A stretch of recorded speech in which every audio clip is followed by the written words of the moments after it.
Shabbos. So what we're going to do is we're going to wrap up Hilchos Melachas Tochein over here, and we're going to wrap up. You based in your Gimel. They're not. You're going to see in a moment that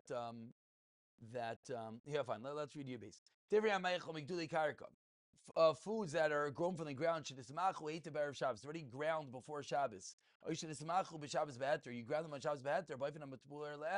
Mutter. I apologize, but for some reason no stores have the safer. I'm already on my third store. They have no more copies. So hopefully, if someone finds it, please let me know.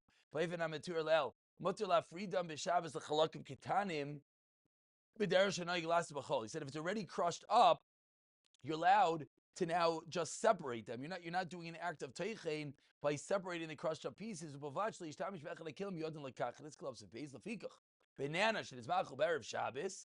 If you ground up a mashed banana of Shabbos, but even a mutter Shabbos, you're allowed to make it into pieces. Now, what's important to mention over here is don't get confused.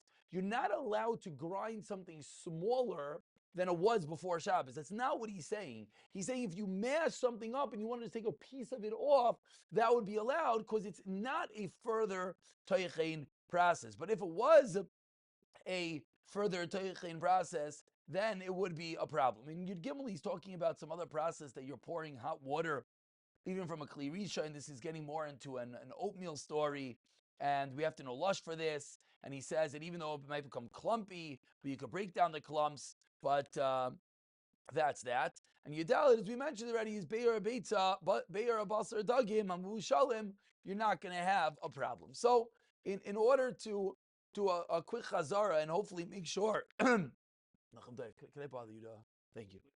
Thank you.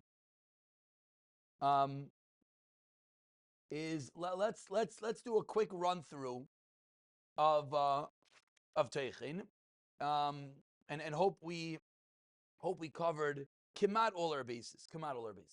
And I'm gonna try to do it in the order that he said it. Part A is to be cognizant that specialized utensils, God bless you, specialized utensils, you're not allowed to use on Shabbos. And he threw out in that line, in Sef Beis, the Shemiras Shabbos mentioned even items that are not Shayich Tochein, still you cannot use specialized utensils. Even if you're going to eat it right away, you still cannot use specialized utensils, but you're allowed to use a large knife. We pointed out that a large knife is allowed, but if it's a proper chopper, then it would be a problem. If it's a chopper, now we say this in contrast to the footnote he said in Yud Aleph, which is something which was pre-ground.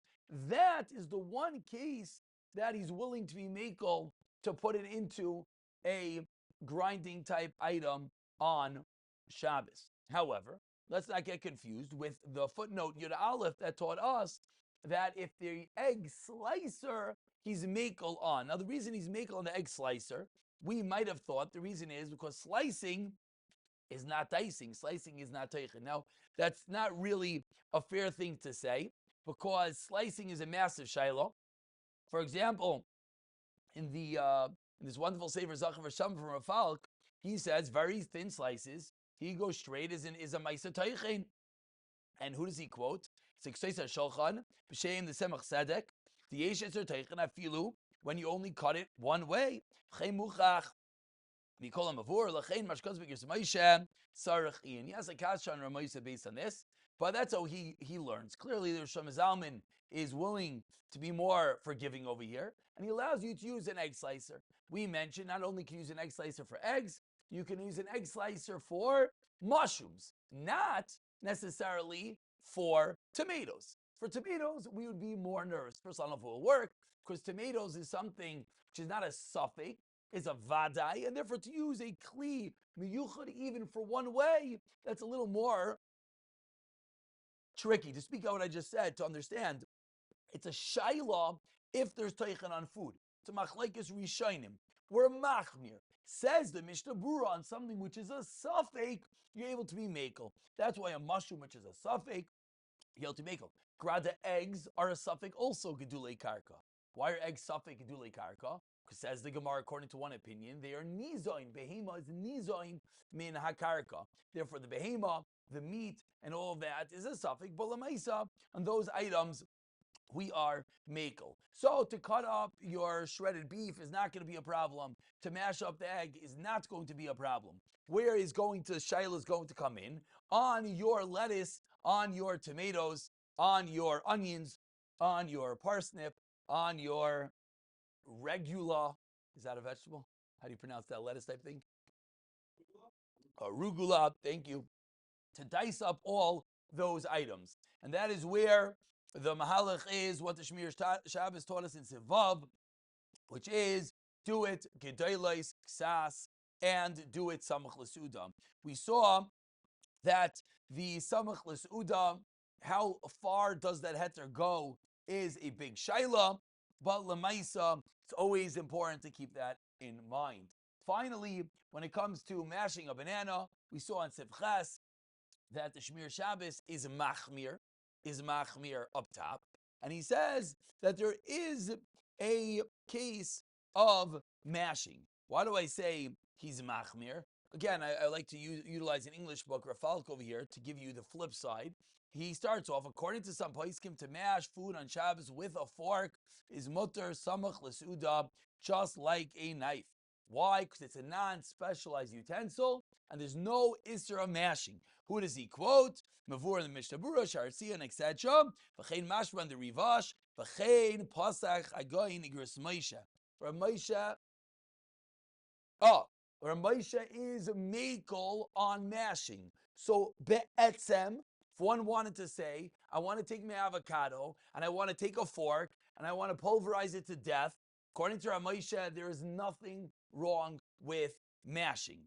Not ironically, but it would have to be a little bit mushy. If it is firmer, and sometimes even with a fork, you can make like pieces, that would come an issue. That is Ramosha. However, the Chazon Ish is machmir. Because the Chazon Ish is machmir, most poskim take on that one should treat mashing as a shayla. According to Ramosha, there's no shayla, you can do what you want. The poskim come along and they say you should treat it as a shayla. And that is the reason why, for example, the Shemiras Shabbos taught us that number one, you should use the handle of a spoon or the handle of whatnot. And you should do it samach l'suda. That's what he said we should do. And that's what he said we should do. And Lamaisa, there definitely will say is a makam to be machmer like that.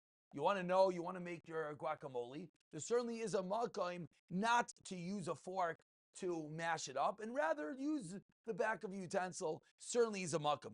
Definitely, if you're doing it not samach l'suda, definitely one should be machmir on mashing up the avocado, etc. When we end, we'll add on one detail about salting and whatnot your avocado. We'll add that on at the end.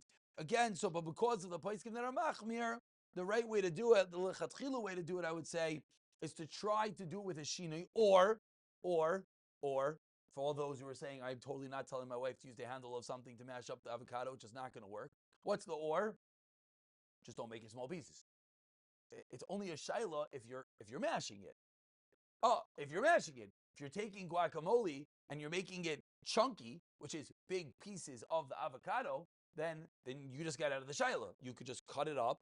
You could dice the avocado into gedolos ksas, a little bit larger than you do. Then you have a problem. Now, you want to know after you cut up gedolos ksas, but now. Okay, whatever. We'll use your Rafalk's 5 millimeters. They're a little bit bigger. But now what you often want to do is you cut it gedolos ksas, but then you want to mix it, and the mixing action mushes it up a little bit. So in a chanami at that level, either one could say to make a like Ramosha, or one could say to use the back of a utensil. Similarly, when it comes to a baby, we're a little bit more forgiving because the child cannot eat without it, and therefore Rosh Zalman was more willing to give in. Now, interesting to note, often people want to know if they use their hands. So the pashtus is that's going to be called the shinui, to mash it up with your hands, take a little bit of banana. Now, a very interesting note, which maybe we'll get to, is what about to wear gloves? So this is something fascinating. I wish I had Mar Makamami right now. I don't. I believe, if I remember correctly, Rabbi Ribiat in the back of his book says to use gloves is, of course, is a regular shino of using your hands, and it's mutter gomer. He calls it a shinoi gomer, which we're about to get to, that you need a shinoi gomer. Hands, using your hands would for sure be a shinoi gomer.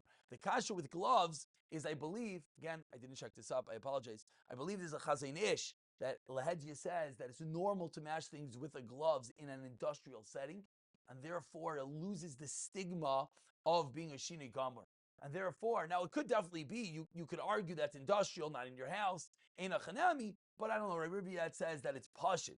The halacha, which granted 2 weeks ago, someone said to me, his wife was feeding the baby a banana and she wanted to put on a glove. She clearly, I definitely understand what she's talking about, doesn't like the smell of the banana on herself. But l'chayra, it wouldn't be a shini gomer, but we're seeing here that mashing, there would be a makom to mekel. What is shini gomer? Shini gomer is one of the fascinating halachas of Tochein. Is that Tochein is one of the unique halachas that even when it is aser, if you utilize in the lashon of the Gemara a shinoi gomer, which is what we'll call a double shinoi, a shinoi in the grinder and the shinoi in the thing you're grinding into, all of a sudden it is mutter. Why is it mutter? Is a very big shaila in the sugya. We don't really touch upon this. The reason why it's mutter, they explain, brings to the base case, is they didn't have refrigeration, and therefore, if you wouldn't allow you to grind the food on Shabbos, you wouldn't be able to eat certain foods, and that's why we're makel on a double shinoi, which again, the second half of the shinoi is not going to be so negeya for us. Similar to what we just saw at the end over here in Sif Yud Beis, that if you grind something before Shabbos, he gives another example, and again, if you don't think the example is normal, that's fine. There's always one person that will one day ask you this question that they thought it was normal, and the answer to the question is not you're abnormal. It might be, but they still want to know what they're allowed to do on Shabbos. With that hakdama, if a mother wishes to make apple puree for her baby, she should cut the apple into fairly small pieces, place the pieces onto a plate, and then pound them and break them down with a thick, sturdy handle of a knife. That's going to be called a shinoi gomer. The same applies to nuts or other foods that wants to crush on Shabbos.